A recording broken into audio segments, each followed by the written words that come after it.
Hey everyone. I just wanted to say thanks for tuning in for this week. I'm just doing a quick lesson on the practical ways that we increase our conversion. So I'm going to show you here just exactly how we manage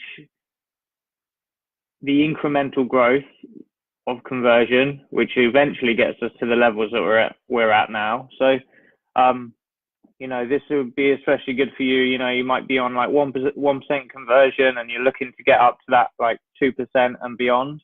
And hopefully by implementing this sort of strategy around your conversion, this will help you get to the point you want to be with your conversion. So here's just a quick overview of what we're going to go through today. Here's just a few initial rules for you here. I've put track your changes, so I'll show you a bit more about that later. Go for the bigger changes first and optimize. It's really important that we actually try and make the changes that are going to make the biggest difference up front, and then we'll optimize going beyond that.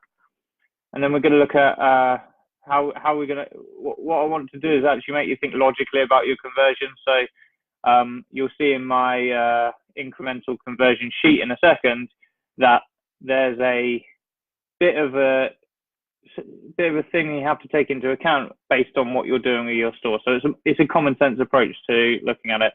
Next up, here's my email address. Feel free to email me with any questions. Keep your data consistent and use your customers for UX feedback. This stuff is especially important when you're looking at things like mobile conversion and those sorts of things. So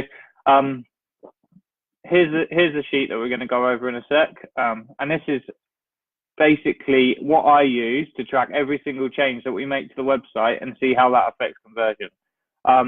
One thing I would say on this is you need to use a relevant data set. So make sure you've got enough data, enough customers coming to your website, and that you're fully functioning as an e-commerce site, basically. So here's a little checklist. I've just quickly written up 22 points that can help you increase your conversion. And some of them have got little tools that you can go and use. Some of them are quite simple to implement and test. And my idea behind this is that you could actually use a different one of these every week to do top line sort of optimization of your conversion rate. And then you might want to dig deeper into a couple. For example, for cart abandonment, you might want to try different techniques, or optimizing for mobile devices, you might have different ways to do that. And you might want to dig deeper into these certain things. So for example, if something improves when you add in when you change something on a mobile device, you actually might the next week you might want to improve something again. And actually it's not necessarily set that you have to do one of these each week, but if we have all of these in place, your conversion rates should improve.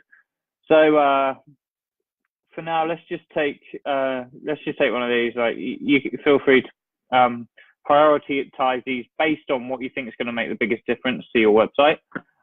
So this is here. I've just put in a couple of examples. I mean, changing your add to cart button color from green to orange, it might not make a huge difference, but it's everything from as small as changing a button, the color of the button, all the way to adding free shipping instead of making your customers pay for shipping.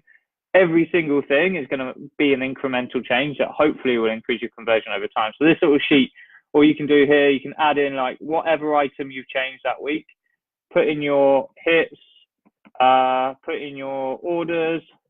Well, that probably wouldn't be the case.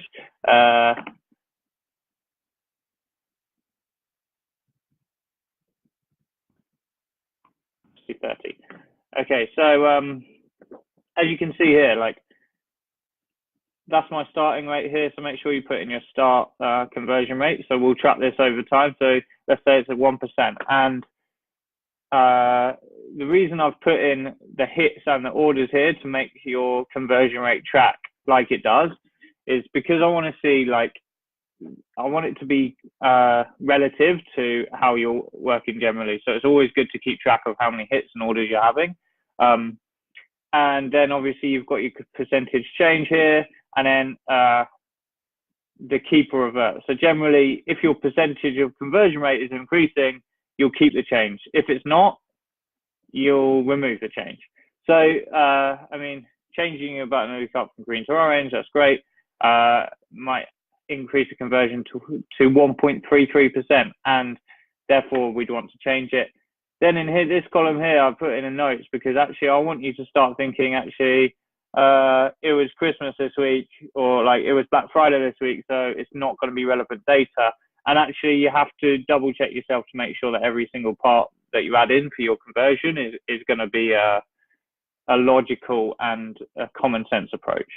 So yeah, like here's the list.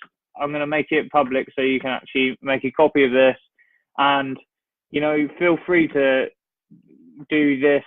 One thing I would say is don't do it every day because you're not going to get enough data to make the right change.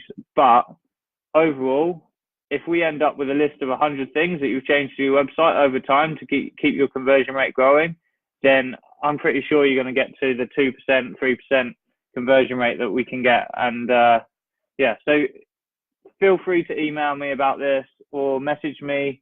I'd love to speak to you about it. I'd love to help you implement some of the things and give you some advice on how you might increase your conversion. And yeah, go for it. Good luck.